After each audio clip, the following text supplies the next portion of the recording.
बयनिसिमबो BTR आरो आसामनि गासिबो रायजोनिसिम जोंनि भारतनि उदांस्रि सान बयनिसिमबो मोजां हामलायनाय बावहरनाय थाबाय गुबैसा बावहरनाय थाबाय जोङो बोसोरफ्रोमबो बे सुक्लायनि केन्द्र फिल्डआव उदांस्रि सान 15 आगस्तखौ जों फालियो।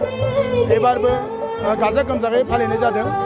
एबार बयबो रायजो राजाया बिराद फुर्तियै बिराद माने लैहोर लैहोर फैनानै बेयाव हाबाफारियाव जगदान खालामदों आरो बे जगदान खालामनायनि मेन उद्देश्यआनो जाहैबाय नरेन्द्र मदि जोंनि प्रधान मन्त्रिया मोनसे सिमां लानानै रायजोखौ बिथोन होदोंमोन जे हर घर तिरंगा गासिबो न'खराव सुबुंफ्रा राष्ट्रीय पताका फिरफिलाखौ बिरहोनानै जोंनि बे उदांस्रि मोननाय जे महान व्यक्तिफ्रा जिउ गोमालांनानै जे जोंनो बे उदांस्रिखौ होलांबाय बे महान व्यक्तिफोरनि अबदाननि थाखायसो जोङो दिनै उदांस्रि मोन्दों।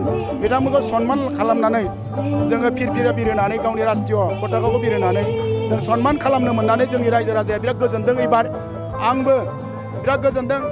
हाजार हाजार मानसिनि सिगाङाव आङो फिरफिला बिरहोनानै बे जोंनि बे उदांस्रि मोननायाव जे बिथांमोना जिउ गोमानानै जोंनि बे भारतफोरखौ उदांस्रि होलांबाय बिथांमोननि जिउमाया जेरै गोजोनै आलो गोजोनै रायजोआव थाथों आरो बिथांमोननि सिमांखौ जों थांना थानाय सुबुङानो खालामनांगोन। जों साफ्रोमबो सुबुंनि दायित्व दं। बे हिसाबै जोंनाव गोबां गिदिर माने चेलेन्ज मोनसे दायित्व दङ। बेखौ जोङो मावनो थाखाय जोङो आखायाव लागोन आरो दिनैनि बे हाबाफारियाव माने जोङो गोबां हाबाफारि लादोंमोन। हाबाफारिया दाबो सोलिबाय थादों आरो बयबो रायजो राजाया एबारनि बे आजादी का अमृत महोत्सव बे हर घर तिरंगा न' फिरफिला बिरहोनाय बे हाबाफारिखौ बयबो गनायदों आरो नरेन्द्र मदिनि मोनसे सिमां बयबो न' बिरहोनानै जोंनि बे जोंनि गावनि जिउखौ बावनानै जे जोंनि जे भारतबर्षखौ उदांस्रि खालामना होलांबाय बिथांमोनखौ सन्मान खालामनाय मोनसे सिमां नुदोंमोन। बे सन्मान खालामनाय सिमांखौ बयबो माने रायजो राजाया गनायनानै न' फिरफिला बिरहोदों।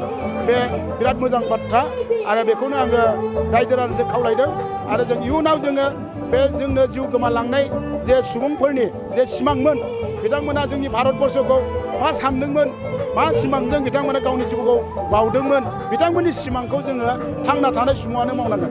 बेखौ गासिबो रायजो राजाखौ खावलायदों बयबो जाहाथे जों भारतबर्षखौ जों आवगायलांनाय बिटिआर आसामखौ आवगायलांनाय जे खामानि मावनाय बे सिमांखौ आवगाय लानानै खामानि मावो बेखौ खावलायदों।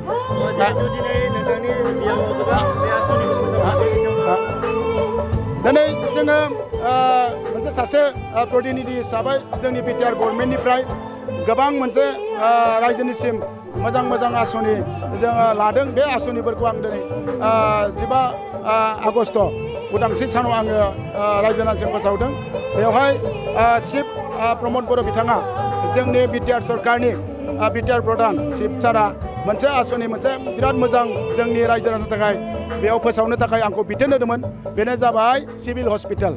बे सिभिल हस्पिटालखौ जोंनि सुक्लाय सेरफां ओनसोलाव बिथाङा रायजो राजानि मोजांनि थाखाय गोबां उसुबिदा दंमोन जोंहा बे साइस्थ'नि खेथ्रआव।